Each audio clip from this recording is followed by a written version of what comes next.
Sterkfontein Cave Incident. In September 1984, renowned cave diver Nuno Gomes was exploring the wet sections of South Africa's Sterkfontein cave system, an area rich in anthropological significance. On the 29th of September, he led a dive to lay a permanent guideline through a submerged tunnel in Milner Hall. Assisting him were Peter Verhel and Malcolm Keeping. The dive was routine. Nuno had done it twice that month. After successfully laying the line through a narrow tunnel to a small air pocket, the team followed the line back out almost as a recreational dive. But on the way out, Peter disappeared. Initially, he was spotted down a side tunnel, likely chasing the allure of unexplored paths. Nuno signaled him back to the guideline, but Peter vanished again near the exit. Nuno and Malcolm searched for hours, eventually calling for help. Visibility worsened as silt was stirred up, and despite their efforts, Peter wasn't found. Emergency divers arrived but lacked cave experience. Nuno called in fellow diver Craig Stevenson, and together they continued searching. By 2 a.m., they were hypothermic and out of options. The police declared it a body recovery mission and shut down the cave. Unbeknownst to everyone, Peter was still alive. He had become disoriented in the maze-like side tunnels, eventually surfacing in a hidden air pocket. Though he had breathable air and drinking water from condensation, he had no food, limited light, and no way to signal rescuers. Peter conserved his flashlight battery, banged on rocks to make noise, and waited.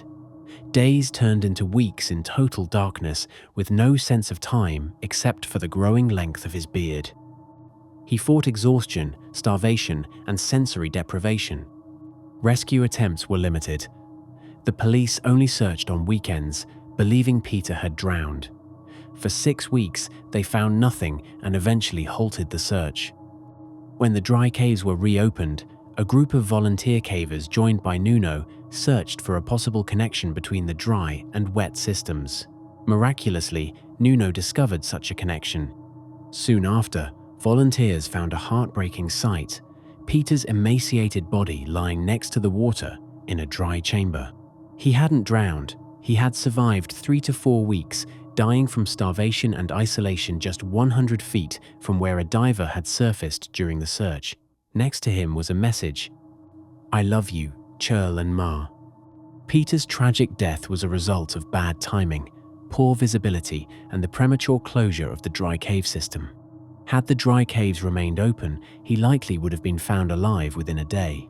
The shaft sinkhole incident. In May 1973, 19-year-old Christine Millet was already a diving prodigy.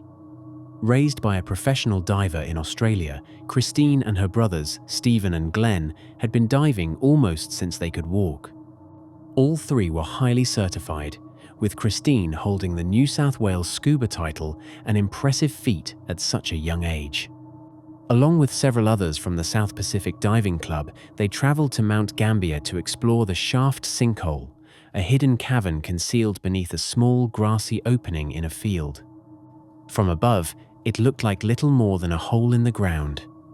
But once inside, it opened into a massive underwater chamber about the size of a football field, with a beam of sunlight piercing the surface and shining all the way to the rock floor, 120 feet below. On the first day, the divers dropped a line from the entrance to the bottom of the cavern, but they stayed within the main chamber. The tunnels branching off the sides were left unexplored. The rule was clear: don't exceed 200 feet in depth. There was no plan to dive the tunnels, and no guidelines were laid to mark a return path. But on day 2, Christine, Stephen, their cousin John Bockerman, and diver Gordon Roberts decided to push the limits. Without alerting the group, they planned to enter the western tunnel and descend to 250 feet, a depth few dared attempt at the time, especially using standard air tanks. They entered the water, descending past the rock pile and into the tunnel. As they swam deeper, the pressure increased and nitrogen narcosis began to affect them, causing confusion and impaired judgment. But it wasn't just the depth that posed a danger. The real threat was silt. As the four moved through the narrow tunnel, their fins stirred up decades of undisturbed sediment. In seconds, visibility dropped to nothing, and with no guideline, there was no way to find their way back. Christine realized she was running low on air and turned to exit, but it was too late. The passage was now completely clouded. She and Gordon swam upward, searching for an escape, but unknowingly entered a false dome in the ceiling, a dead-end pocket. Their flashlights swept the rocks in desperation, looking for a way out. There was none. They were trapped, and their tanks were nearly empty. Stephen tried to surface too, but his path was also blocked. He was later found with his buoyancy vest fully inflated, a sign of a last-ditch effort to float to safety. He had become wedged between rocks. John, likely confused by narcosis, was last seen swimming deeper into the tunnel the wrong way entirely. Back on the surface, the others grew concerned when only 4 divers returned.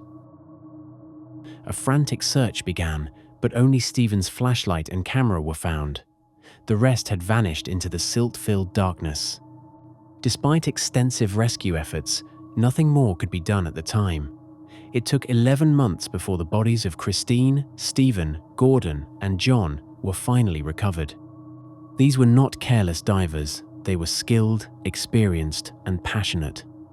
But even expertise couldn't overcome the unforgiving conditions of cave diving. No guidelines, zero visibility, and air that runs out faster than you expect. It remains one of Australia's most tragic diving accidents, and a stark reminder that in caves, even the smallest mistake can be fatal. Jacob's Well Incident. In 1983, 2 Texas State students, Richard Patton and Clark McConnell, were working toward their scuba instructor certifications. Both were experienced divers, training under Don Dibble, a Navy veteran, rescue diver, and well-respected instructor with decades of experience. Don was a stickler for safety, and he had one unshakable rule: stay out of Jacob's Well. Located just 30 minutes away, Jacob's Well is a stunning natural spring, its clear waters revealing a deep blue hole in the riverbed. It looks peaceful and inviting, but it's deadly. Many divers had entered its underwater chambers and never returned. Don knew the danger firsthand. Just a few years earlier, he helped recover the bodies of 2 divers trapped in what's known as the 4th chamber, a tight, gravel-lined tunnel barely 2 feet wide. A rock slide had sealed them in. Don had even nearly died himself while exploring that same tunnel, trapped under gravel with his air running out.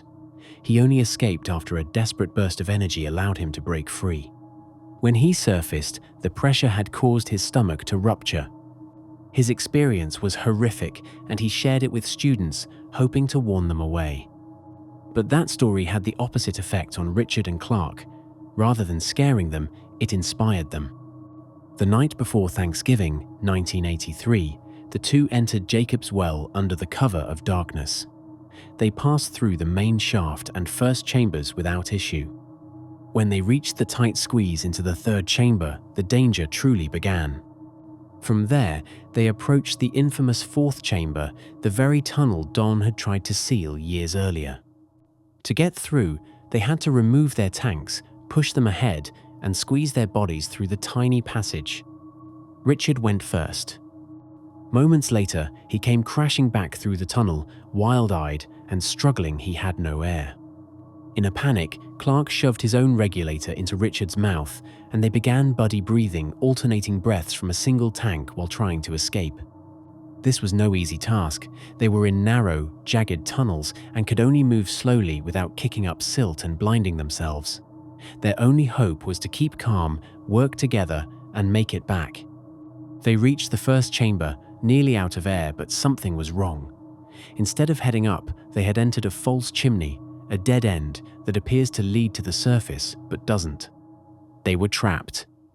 Richard, already out of air, searched frantically.